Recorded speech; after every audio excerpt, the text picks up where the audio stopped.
La Asociación de Fútbol del Estado Anzoátegui, siguiendo con el objetivo de llevar el deporte del balompié a todos los rincones del estado para lograr la verdadera masificación del deporte rey,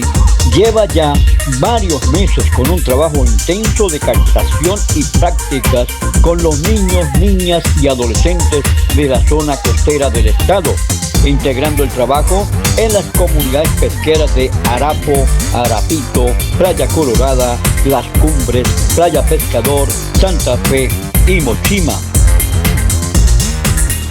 El encargado de impartir el conocimiento y la destreza de las futuras estrellas del fútbol regional es el profesor Saúl Granadino, quien les brinda asesoramiento, ejercicios físicos, destreza y manejo del balón, organizando a varios equipos para que puedan ir amoldándose a las exigencias del balompié moderno.